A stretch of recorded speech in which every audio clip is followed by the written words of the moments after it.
Bismillahirrahmanirrahim. Assalamualaikum warahmatullahi wabarakatuh. Alhamdulillahilladzi unzila fihil Qur'an hudan linnas wa bayyinatin minal huda wal furqan. Asyhadu an la ilaha illallah wahdahu la syarika lah wa asyhadu anna Muhammadan abduhu wa rasuluh. Allahumma shalli ala sayyidina Muhammad wa ala ali sayyidina Muhammad. Fa ya ayyuhas shaimun ittaqullaha haqqa tuqatih wa la tamutunna illa wa antum muslimun. Qala Allahu ta'ala fil Qur'anil Karim, a'udzu billahi minasyaitonir rajim. Bismillahirrahmanirrahim. Ya ayyuhalladzina amanu kutiba 'alaikumus syiyam kama kutiba 'alal ladzina min qablikum la'allakum tattaqun. Wa qala Rasulullah sallallahu alaihi wasallam, man qama ramadhana imanan wa ihtisaban ghufira lahu ma taqaddama min dhanbihi. Amma ba'd. Jemaah yang dimuliakan oleh Allah Subhanahu wa taala,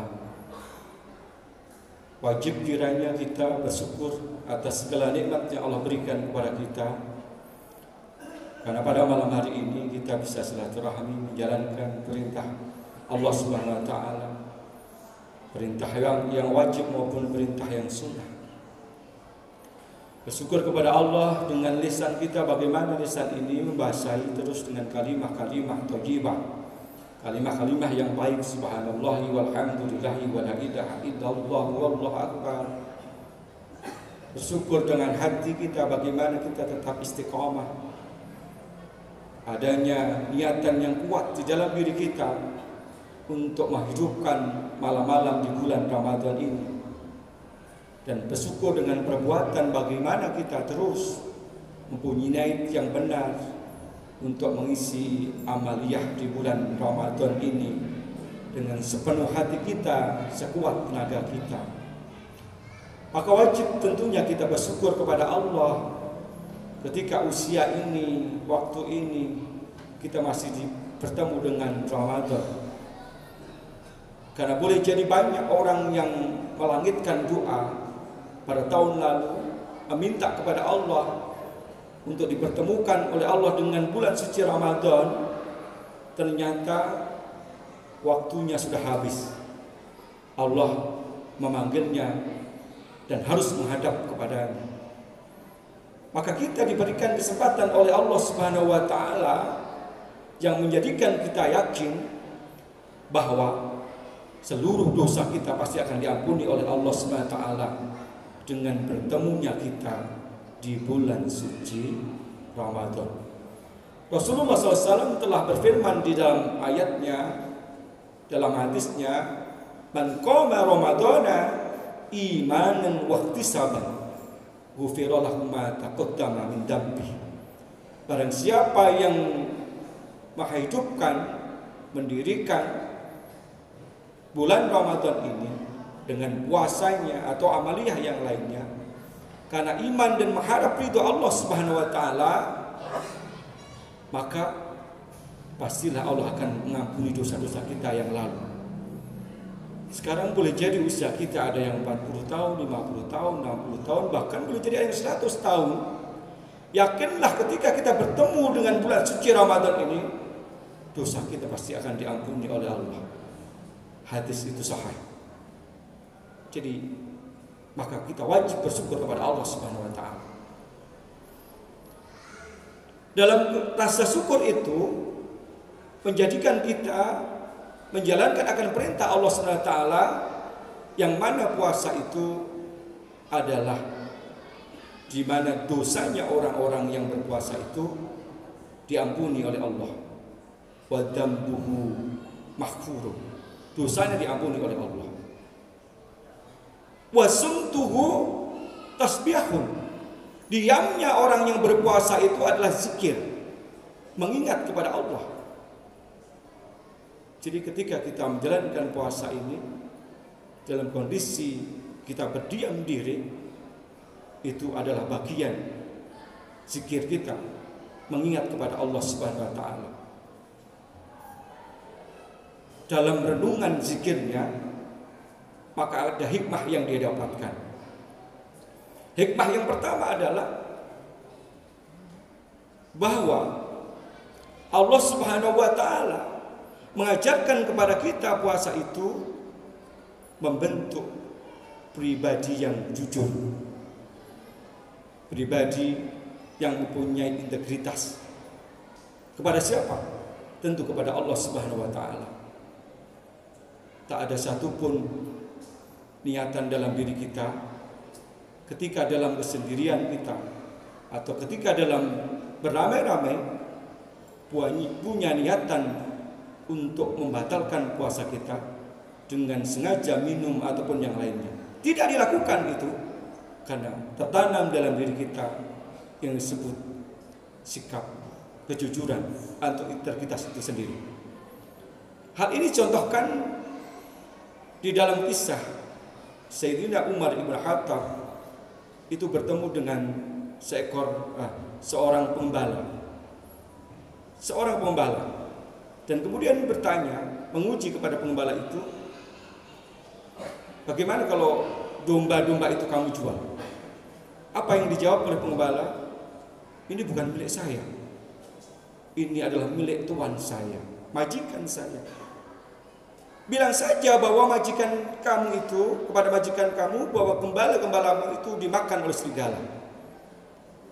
Kemudian si pengembala itu berkata, Aina Allah? Di mana Allah itu bila terjadi seperti itu? Ini yang menjadikan Sayyidina Umar ibn Khattab meneteskan air matanya.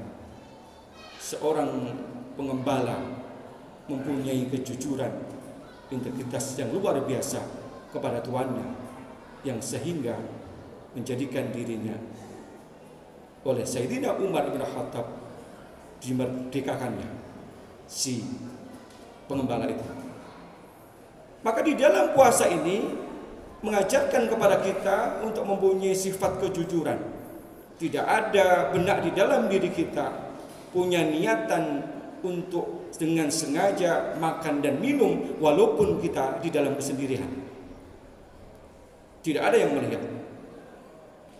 Bila diri kita mampu berpuasa dengan benar, kejujuran itu tertanam di dalam diri kita dan tertanam dalam pribadi bangsa ini, maka akan mempunyai budaya yang baik dan bahkan punya peradaban yang luar biasa karena belajar dari puasa itu sendiri.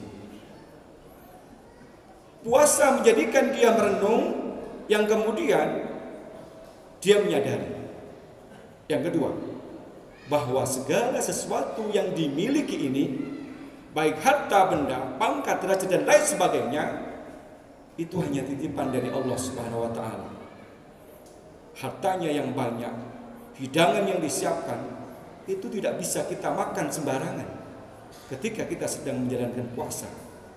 Ini menandakan bahwa apa yang kita miliki ini hanya merupakan titipan dari Allah Subhanahu wa taala. Innama amwalukum wa auladukum fitnah.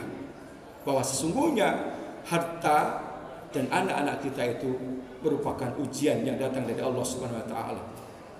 Di dalam hadis Nabi Muhammad SAW disebutkan bahwa ada 3 hal yang mengikuti si mayit itu. Kalau kita sudah meninggal dia nanti itu akan diikuti 3 hal. 2 hal akan kembali dan 1 hal akan bersamanya. Yang pertama adalah harta bendanya, dan yang kedua keluarganya, yang ketiga amaliyahnya. Hartanya yang dikumpulkan selama ini, keluarganya yang dipuja-puja, istrinya yang cantik, anaknya yang luar biasa itu, maka tidak akan ikut bersamanya. Yang ikut siapa? Amaliyahnya. Apa artinya harta yang kita kumpulkan, yang kita tumpuk-tumpuk, apabila tidak digunakan untuk di jalan Allah? Kenapa? Karena itu yang menjadi amal ibadah kita. Bahkan ketika kita menumpuk-numpuk harta itu sendiri, boleh jadi harta yang kita tinggalkan itu bisa menjadi rebutan bagi ahli waris, bagi anak-anak cucu kita. Sementara kita akan membawa apa ketika kita kembali kepada Allah SWT. Padahal yang akan menjadikan kita bersama yaitu amaliyah, amal soleh kita. Maka jamaah yang dimuliakan oleh Allah SWT, berlomba-lombalah di bulan suci Ramadan ini beramal sebanyak-banyaknya, beramal lillahi ta'ala, membantu orang-orang yang kesusahan, membantu masjid, membantu siapapun di sana. Dan itu insya Allah amal yang nanti akan kita bawa sampai akhir hayat kita. Amin ya rabbal alamin. Jemaah yang dimuliakan oleh Allah SWT, dalam renungannya dia bertasbih kepada Allah SWT, maka akan muncul pribadi dalam dirinya. Apa itu? Bahwa kekuatan yang ada di dalam diri, bahwa kelemahan yang ada di dalam diri ini ada yang mengendalikan. Siapa yang mengendalikan? Yaitu Allah Subhanahu wa ta'ala. Sebut saja misalkan ada seorang atlet, petinju, pelari, gulat ataupun yang lainnya, juara nasional bahkan sampai juara olimpiade. Ketika ia tidak makan dan minum setengah hari saja, maka badannya menjadi lemas. Berarti apa? Kekuatan selama ini yang dimiliki, kelemahan yang terjadi pada saat ini, itu ada yang mengendalikan. Siapa itu? Adalah Allah Subhanahu wa ta'ala. Maka muncul kalimat thayyibahnya, la haula wa la quwata illa billah. Tidak ada daya upaya, kekuatan apapun kecuali hanya kekuatan dari Allah Subhanahu wa ta'ala. Belajarnya jadi apa? Jadi hidup ini tidak perlu takut kepada siapapun. Yang kita takuti hanyalah kepada Allah Subhanahu wa ta'ala. Bagaimana kondisi yang terjadi pada saat ini tidak perlu kita takutkan. Kita pasrahkan saja kepada Allah Subhanahu wa ta'ala. Jamaah yang dimuliakan oleh Allah Subhanahu wa ta'ala, yang keempat itu, dengan puasa ini mengajarkan kepada kita bahwa mulut kita ini banyak dosanya. Apa yang ditunjukkan? Ketika orang yang berpuasa itu, maka di sana ada bau yang tidak sedap dalam dirinya. Kalau bau, tentunya mohon maaf, logikanya ada orang yang tidak dekat dengan kita karena bau tidak sedap yang tidak nyaman tadi. Walaupun ada hadis Nabi yang mengatakan bau mulut orang yang berpuasa itu baunya harum, seperti harumnya minyak di surga. Itu hadis secara tekstualnya. Secara kontekstualnya, maka kita harus menjaga mulut kita. Tidak boleh menyakiti hati orang lain, tidak boleh menghina orang lain, tidak boleh menzalimi orang lain, tidak boleh melakukan fitnah dan lain sebagainya kepada orang lain. Maka begitu mulut kita ini banyak dosanya, dalam ayat Al-Quran dijelaskan, Quran Yasin, Bapak dan jamaah sekalian pasti hafal. A'udzubillahi minasyaitonirrajim. Bismillahirrahmanirrahim. Al-yawma nahtimu ala afwahihim wa tukallimuna aydihim wa tashhadu arjuluhum bima kanu yaksibun. Pada hari di mana mulut kita itu dikunci, tangan dan kaki kita yang berbicara terhadap kesaksian yang kita lakukan. Kenapa? Karena mulut kita boleh jadi pusat dari banyaknya dosa yang kita lakukan. Puasa mengajarkan kepada kita untuk menjaga mulut kita. Dalam hadis Nabi yang lain disebutkan, man kana yu'minu billahi wal yaumil akhir falyaqul khairan aw liyasmut. Barang siapa beriman kepada Allah dan hari akhir, maka hendaklah ia berkata yang baik. Apabila berkata yang baik itu tidak mampu, maka hendaklah dia diam. Jamaah yang dimuliakan oleh Allah Subhanahu wa ta'ala, maka pada akhirnya di dalam hadis Nabi disebutkan ada 4 golongan yang dirindukan oleh surga. Di antaranya adalah talil Quran, orang yang membaca Al-Quran, wa hafidhul lisan, orang yang menjaga lisannya, wa mut'imul ji'an, orang yang memberikan makan kepada orang yang kelaparan, wasaimu fi syahri Ramadan, orang yang berpuasa di dalam bulan suci Ramadan.